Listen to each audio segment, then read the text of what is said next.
shoot. It's to y'all. Alright, you ready? Who's saying it? Oh, we can just say it. Rock, paper, scissors, shoot. Oh. Okay.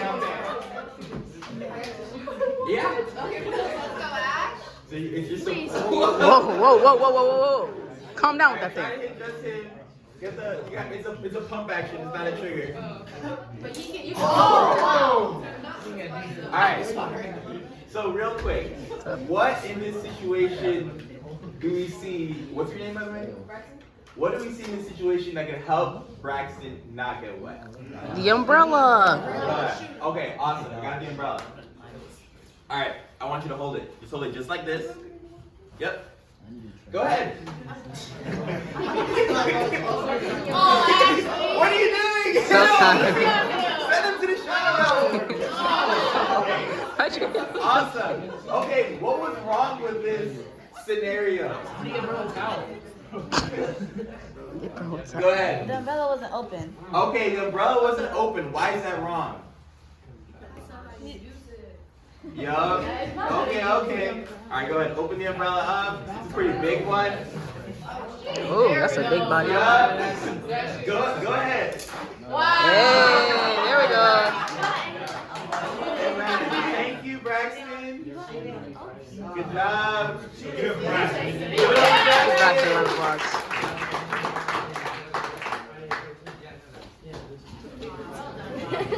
Shout out Habib. So, the point of that illustration was just to really see, like, there are different tools that we have available to us within our lives, and they can be awesome, and they can really change the way we live. But if we don't take the time to actually put them into practice, to put them into use how they're supposed to be, they do us no good. They're like an umbrella at our feet, or they're just within our hands. If you don't open it up and use it, it's not going to have the impact to keep you dry or keep you safe from those other different things. And so that was just to open it up. We're actually going to give it up for Chandler. Wow. She Wow. That is so funny. Yeah, we literally were like, how are we gonna give an illustration for this? What we want to talk about today? And Alameen's like, I keep this water gun in my car at all times. Keep the strap on. Can we use it? So actually, if any of you ever want to play with it, just find Alameen. He literally has it on him at all times. But, Yes, sir. Anyway, good morning, you all. I'm happy to be with you guys. Like Nick said, my name is Chandler, and I live for these rooms and these spaces. Literally, I am from Colorado originally, and I grew up in our fellowship of churches. And same thing, had gone to, we called it Southwest Teen Camp. I guess I'll call it the Swamp here. The time I was in like 4th grade up all the way through high school, and was in teen ministry. We had lots of fun, lots of devos, lots of crazy memories were made. And some of my best friends in the world to this day I met in teen ministry. And so, and I had gone to school in North Carolina for college, and then graduated last year. And I don't know if any of you are basketball fans in here. Have any of you ever heard of Duke University or any of you? Yeah, okay, so that's where I went. It was a really big basketball school. Like, that was the big culture there. And it was a lot of fun. And now I moved down here to Georgia and get the chance to serve with our campus ministry, and it's been a real treat. So it's a little bit about me and a little bit of what brought me here, and I'm grateful to kind of meet some of you guys now. I recognize a few of you from my year here, but honestly, I don't know the vast majority of you. So this will be fun. But hey, we're going to get into some scripture, so if you guys have a Bible, bring that out. Okay. Or flip it on. I know most of us have it on our phones nowadays. Let it. So we are going to flip today over to Matthew 25. This is the parable of the bags of gold, or talents as it's been referred to. Have any of you ever heard of this story before? It's sometimes called the parable of the Midas. Lots of different terms. Basically money. That's what we're talking about today. A little bit. Now, you guys know what a talent is? What you got? Or someone tell me. Thoughts. What's a talent? I don't know. I'm looking right at you, Braxton.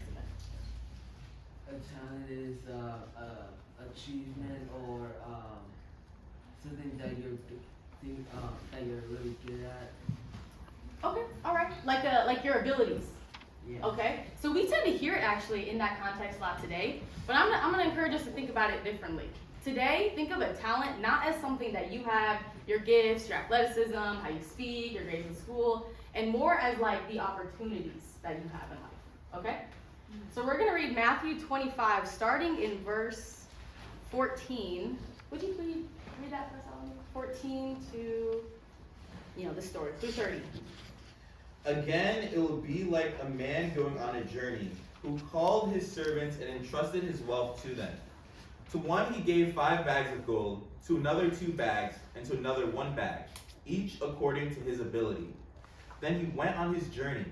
The man who had received 5 bags of gold went at once and put his money to work and gained 5 bags more. So also the one with 2 bags of gold gained 2 more. But the man who received 1 bag went off, dug a hole in the ground, and hid his master's money. After a long time, the master of those servants returned and settled accounts with them. The man who had received 5 bags of gold brought the other 5. Master, he said, you entrusted me with 5 bags of gold. See, I have gained 5 more. His master replied, well done, good and faithful servant. You've been faithful with a few things, I will put you in charge of many things. Come and share in your master's happiness. The man with 2 bags of gold also came. Master, he said, you entrusted me with 2 bags of gold. See, I've gained 2 more. His master replied, well done, good and faithful servant. You've been faithful with a few things, I'll put you in charge of many things. Come and share your master's happiness. Then the man who had received 1 bag of gold came forward. Master, he said, I knew you are a hard man, harvesting where you have not sown and gathering where you have not scattered seed. So I was afraid and went out and hid your gold in the ground. See, here's what belongs to you. His master replied, you wicked and lazy servant. So you knew that I was harvesting where I had not sown and gathered where I have not scattered seed.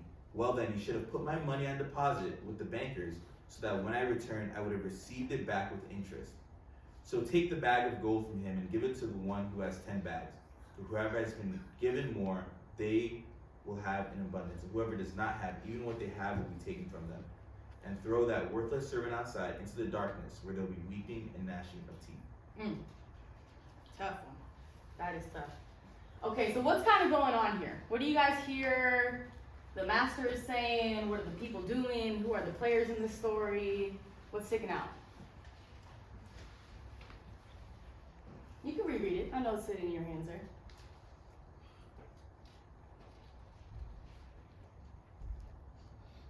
All right, well, we'll jump in with, okay, so there's 3 people, right, who each are given a gift from their master, right, from their Lord.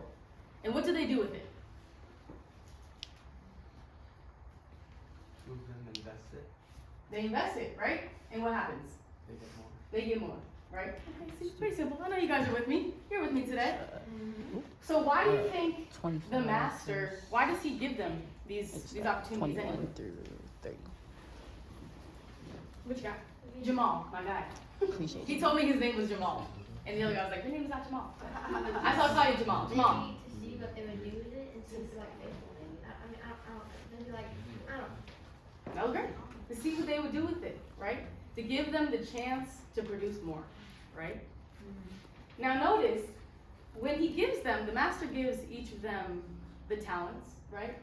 Is it at any point theirs to keep?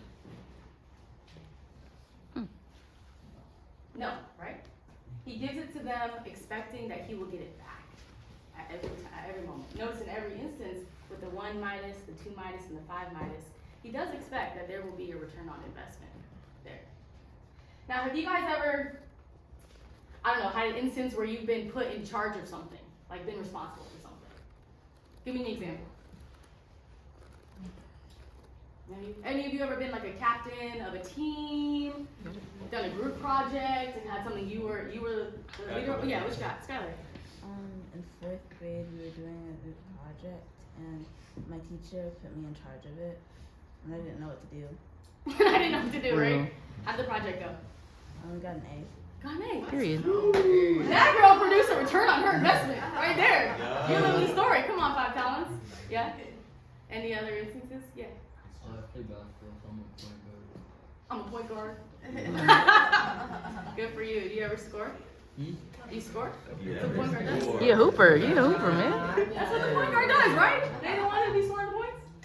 Why does everyone act like I? What's your average, bro? Superhero, no superhero. Ah. He said he's the best hooper here. Wow. And everyone's like, Wow. That's crazy. Bomb basket. What? I wouldn't go for But my that. point Sorry, here is boys. that Wouldn't go for the that. talent is and always was the Lord's, right? And how does the Lord discern who got the 1 versus the 2 versus the 5? It says it actually in the passage. It says that he determines according to what? His ability. Their abilities, right? And each of us has areas where we have greater ability, right? Now, if I go try to play point guard, well, how much am I gonna score? You know- What's your name? AJ. You'll score a lot. Who's gonna? You'll score a lot. You think I'll score a lot? Alright, well, I like this one. You lock AJ up. Alright, me and AJ. Well, the summary is AJ would absolutely run last round, right? Because he would have more talent in that area than I would, right? Interesting. Now, think about our illustration with Alameen. Who do you guys think was the person who had 1 talent? You guys know? Oh, no. The what? Well, I'm sorry. In this illustration, just right now, when we had Sweet Ashley shoot that gun at what was his name? Braxton. Braxton, yeah. What happened the first time? You just got lit up. Right in the face. Got lit up, bro. Got lit up. That was the instance of having 1 talent, right? You have, the opportunity to use the umbrella. However, we just got shot in the face. Now, what do you think, at least in that example, when you used the 5 talents, all the resources at your disposal in that moment? Amazing how that happened, right? Yeah, I thought this would be a story I personally really related to when I was in high school, because this is an instance of you have different people who have all been given these opportunities, but different results were produced from each of them. And I think about my life and each of our lives in here, and how we all have ample opportunities in our lives. What are some of the resources that you guys feel like are just at your fingertips when it comes to what you can do in school, what you can do with your family, in your friendships? Sarah? As a homeschooler, I feel like I have more time, and I have less of a restricted schedule, so I can make it to more events and help in that way. Love it. Okay. A little more time. Time's a very valuable resource. Yes, need all that.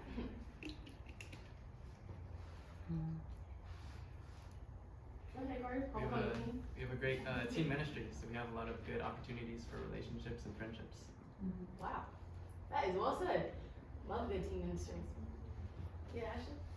We're surrounded with like a lot of people who come before us, and so they're a lot wise and just older people who could pour into our lives.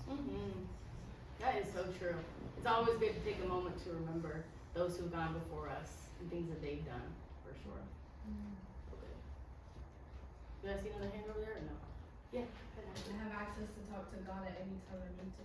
Tax back on. Well, if we are not all wealthy for that right there, I don't know what we're wealthy for. That is so true. Yeah, in all these instances, we see, I'm not in homeschool.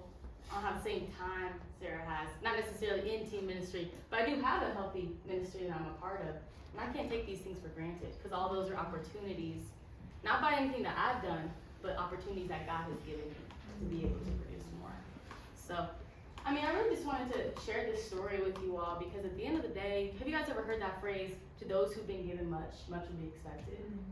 Or leave something better than you found it?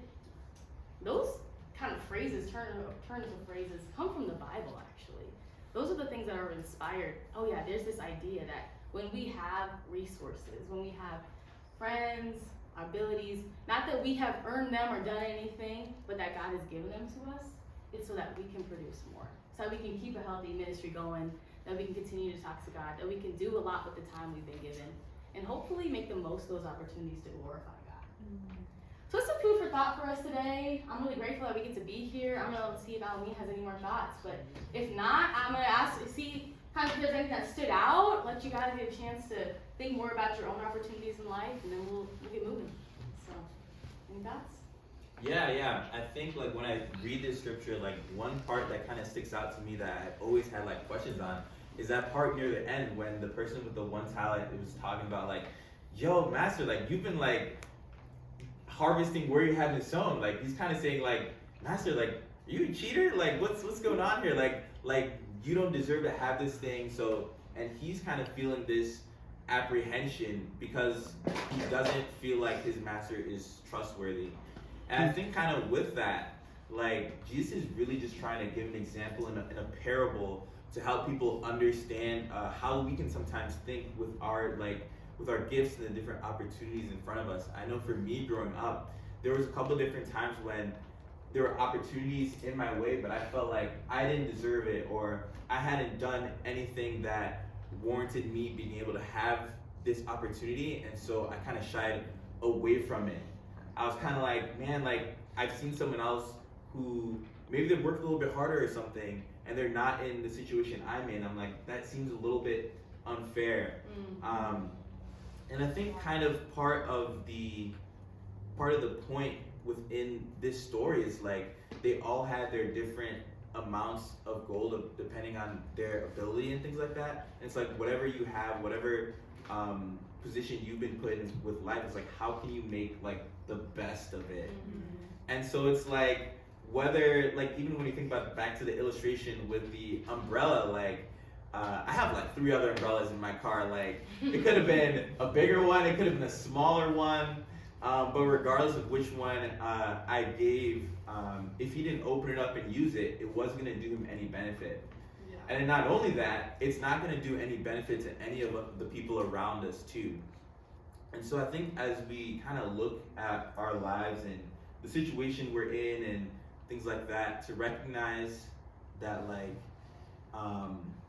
not only are we doing ourselves a disservice when we don't go after the opportunities around us, but it's also something that the people around us aren't able to benefit from as well. And I think that's the cool thing, because like Jesus is saying this like a group of people to a community, and so like they're expecting like for people to work together to put their gifts into talent. Like if we go for the example for the point guard, and I'll educate you on the position of the point guard. I can give you some background. They're supposed to lead up the play, and they're supposed to help distribute the ball, and of course shooting it is a part of it and everything.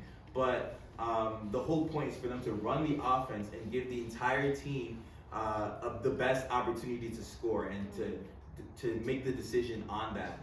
And so kind of with that, if he's not playing his role, not only is he not scoring points, but the other people on his team are not able to make the best use of their abilities. And so like some of you guys are saying, and some of the things we have, like being blessed to be within this team ministry, and you know you have some people who are a little bit older than you who've been in your seats and still remember, you know, being in finals week and all those different things, and you know having problems with your parents and things like that. Like all that is real. Like don't act like it doesn't happen. But that's only gonna help us if we actually take the time to use it. And so it's like, bro, like go hang out with some of the college students or whatnot. Get some food with them. They love to eat. You know, talk to the other different people within the team ministry that you don't know that well. Maybe there's something that within their life or their character that you could really benefit from, or they could benefit from you. And really, like me and Chandler, we just wanted to bring this up just to get you guys just thinking a little bit more, because I'm like, I wish I had something like this kind of growing up. Like for me growing up, like, and some of you might feel like this even in this room, like God was this very just like distant, vague kind of idea that never really impacted my daily life. I was just kind of trucking through things, just trying to do things on my own strength, to do things with only like a couple of the different things that God had like blessed me with, and then I got really frustrated when things didn't turn out the way I thought. And so I'm like, being in this space, being in this room, like is an incredible opportunity in of itself. And so it's like, let's put that to use. But yeah, like, we would love to hear some of you guys' thoughts. Like, what is this making you think of? What are maybe some things that you recognize that you could better put to use within your life? But yeah, we want to turn this over to you guys and hear back from you guys now.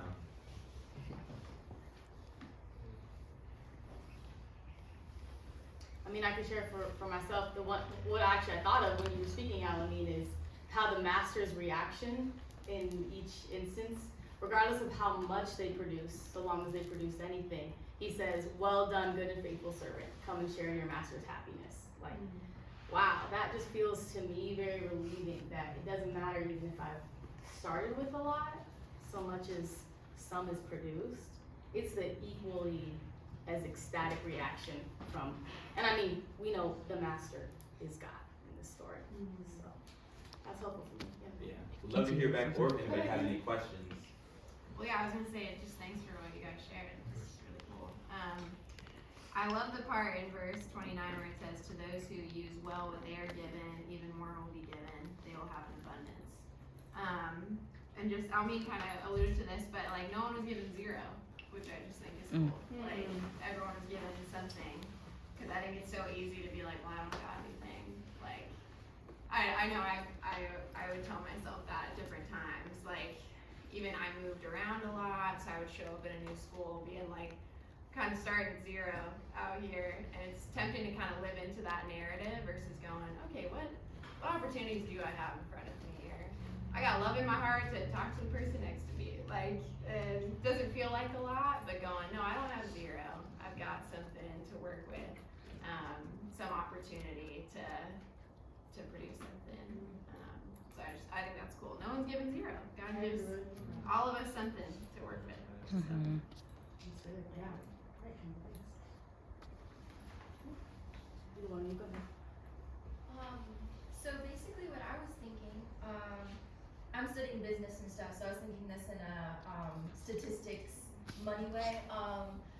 But it's like the money that he put away is gonna lose its value. It won't be worth what it was worth when the person gave it to them. And so I think of that with things that God gives us. He gave it to us so that we can use them to help things grow or help things stay strong and to help ourselves as well. But if we don't try to use our gifts, we're not gonna learn how to use our gifts, or we're gonna not know we even have the gifts. And so it's just something like we shouldn't like put away or try to not take care of things that we have, because even if we think we're preserving them, we're not helping people around us. Just something I thought about with the water was when the water was being shot, it wasn't just shot at one person. It did hit somebody else. And so if you weren't gonna put the umbrella up and just take the water, you would not be protecting yourself, but then you also wouldn't be protecting the people around you, because they'll be also being hit by the water. So that was just Wow, that is so Good stuff, insightful as dude. well. What we do or don't do with our opportunities in life also impacts other people. It's very insightful. I think I saw another hand somewhere here. Okay. Kind of speaking back to the return on investment that we talked about earlier a little bit, had me thinking you guys being here this morning about like when I was in the teen ministry, and I feel like I'm really glad that I took the opportunity to invest in it when I did when I was in the teen ministry, just because I have some of the best friends like that I've ever made from teen ministry. Some of my best friends now, and we're all scattered across the United States, different colleges, but it's just really cool that like when I took the time to invest in the teen ministry, I had no idea that like so many years from then that I still am like best friends with all these people, and they have such a huge impact on my life. So kind of that's just like the opportunity I was thinking of this morning that like I took time to invest in and like put effort into, that really has like changed my life. So, Yeah. That's good. So we'll do one more. Go for it. Well, I just think we can narrow down this message to one saying: with great power comes great responsibility. Yes, sir. That's inspiring. Yeah. Yes, yes, it is. That's awesome. Period, Uncle Ben. But it's It's great. Let's go. I just think that really hit it on the head. Well, amen. Thank you guys so much for having us today. Alameen and I are just so grateful, definitely, that we get to be a part of this church. Whereas people who are down the hill, who've lived through many seasons of life, and then all of us up here who are still trying to figure it out at the very starting line. And so, I mean, I commend all of you. Please don't be strangers. come join us at campus anytime. Now I have met some new names and faces. I just met Sayla for the first time today. We're gonna play some volleyball together, yeah? Yeah. So, anyway, that's what we got. Thank you guys. Yeah.